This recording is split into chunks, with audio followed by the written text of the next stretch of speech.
3 éléments indispensables pour réussir dans la vie. Peu importe sur quel secteur d'activité, sur quoi, comment tu veux faire pour avancer, exceller, réussir dans la vie, vous ne pouvez pas le faire si vous ne maîtrisez pas ces 3 éléments que je vais partager avec vous. Donc cette vidéo, ce sera une mine d'or pour n'importe quel secteur d'activité sur laquelle vous évoluez aujourd'hui. Et voilà, ça va vous aider vraiment. Donc maximum de concentration, écoutez, notez. Je vous demande même de prendre un stylo, un bout de papier et noter les éléments que je vais partager avec vous. Toutes les personnes, j'ai étudié voilà, le parcours de beaucoup de millionnaires, voilà, milliardaires, les personnes qui ont réussi, certains de mes mentors, et ils sont tous ces points communs-là parce que c'est toutes ces personnes, ils ont utilisé ces 3 éléments indispensables pour réussir dans la vie. Après l'intro, je vous partage ces éléments-là et si vous le pratiquez et vous l'appliquez, vous aussi, voilà, ce sera juste une question de temps pour que vous réussissiez votre vie. Parce qu'on dit les mêmes causes produisent toujours les mêmes effets. Si vous appliquez les mêmes éléments que ces personnes utilisent, vous aurez les mêmes résultats. Mais ça, c'est juste après le jingle. Salut tout le monde. Aujourd'hui, on va réagir à une vidéo vraiment intéressante qui parle des 3 choses essentielles pour réussir. Ces conseils sont des éléments souvent mentionnés lorsqu'il s'agit d'atteindre ses objectifs et de réussir dans la vie. Et bien sûr, ils sont présentés de manière simple et claire par M. Cheikh, entrepreneur autrement. L'idée ici, c'est de vous partager ces 3 points essentiels tels qu'ils sont exposés dans la vidéo et de voir ce que cela peut vraiment signifier dans notre quotidien. Est-ce qu'ils sont vraiment aussi efficaces qu'on le pense?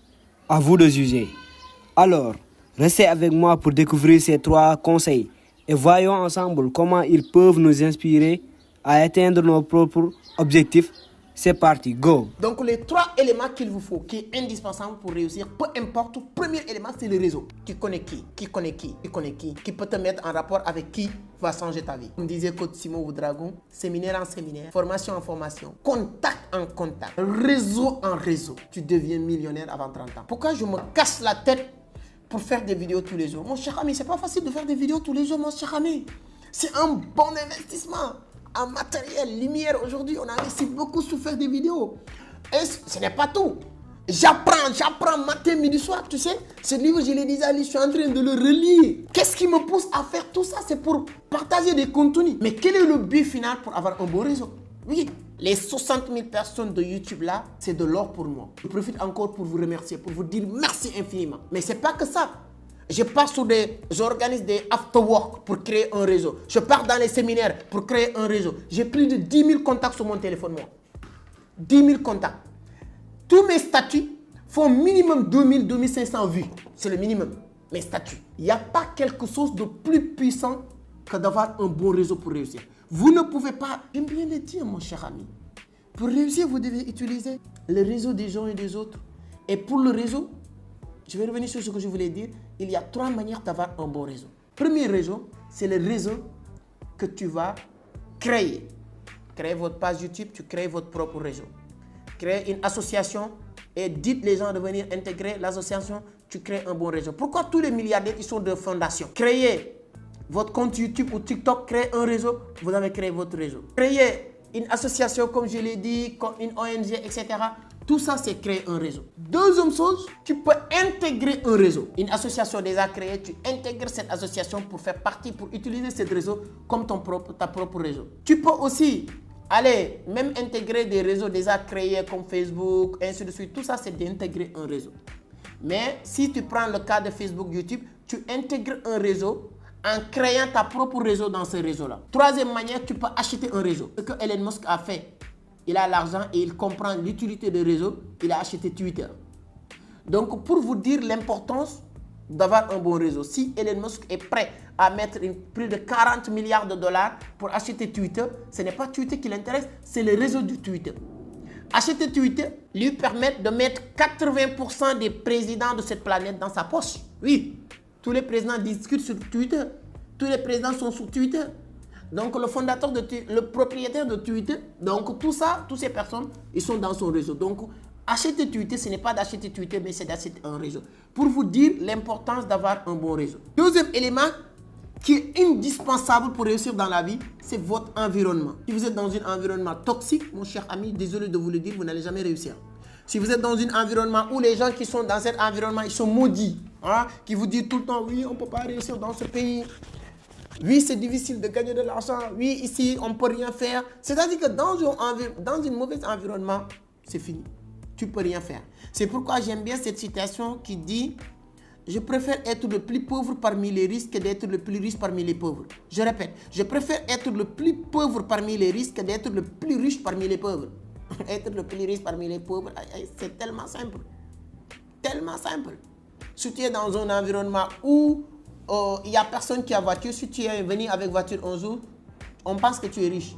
Mais il y a des gens qui ne comprennent pas l'importance de l'environnement qui fait que eux, ils préfèrent même être là où ils vont leur dire que oui, tonton, oui, monsieur, parce qu'ils se sentent à l'aise être le plus riche parmi les pauvres. C'est très dangereux. Et pour vous dire encore l'autre utilité et importance d'un réseau, regardez, bon, ce n'est pas pour faire de la publicité, mais si tu prends cette bouteille d'eau là, si tu le trouves dans une bouteille, dans une braque ou bien dans un magasin qui est dans les banlieues de Dakar, ça coûte 400. Tu pars dans un bon environnement, dans un hôtel ici à Dakar, Almadies ou en ville, centre-ville, ça coûte 1000, 1500. Tu pars à l'aéroport, ça coûte 2500, 3000 ou même 5000. C'est quoi la différence de cette bouteille d'eau? C'est la même bouteille, c'est le même l'eau qui est dedans. La seule différence, c'est l'environnement.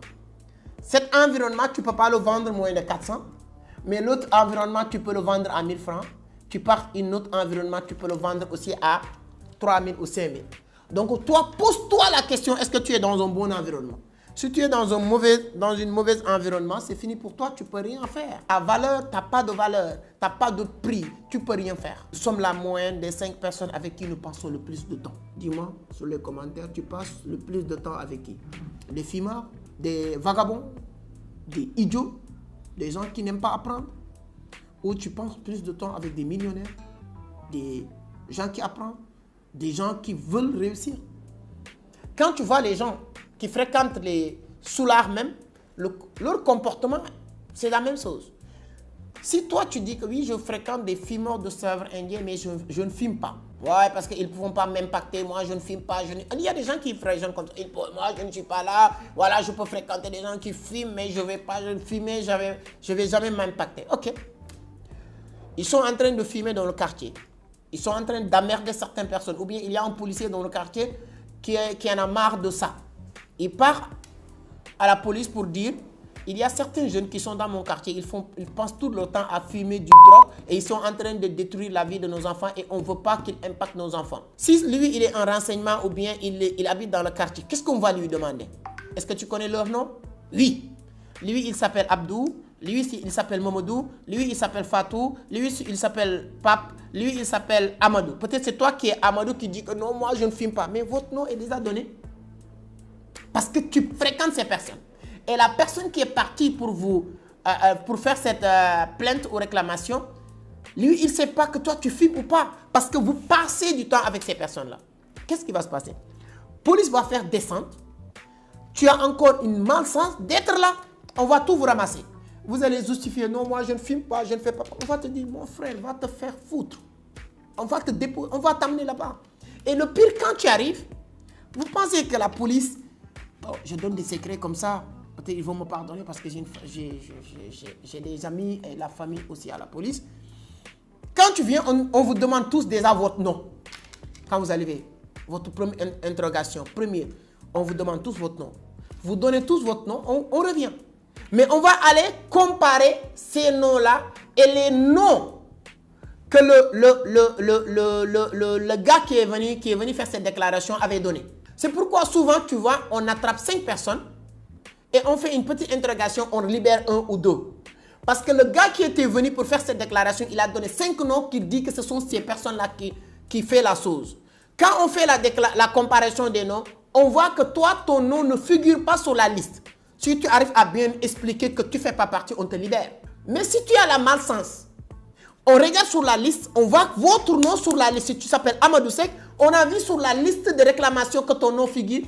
Quoi qu'il arrive, toi, peu importe ce que tu vas dire, on ne va même pas t'écouter. Peut-être même tu ne faisais rien. Pour vous dire l'importance de ton environnement, de ton entourage.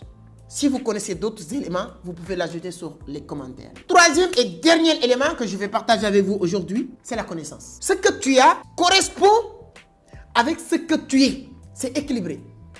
C'est pourquoi j'aime bien dire, remplissez la tête et laissez la tête remplir les poches. Toute personne qui a suivi la vidéo jusqu'à ce niveau-là, je vous le demande de mettre sur les commentaires. Remplissez la tête et laissez la tête remplir les poches. Je veux plus de 500 commentaires.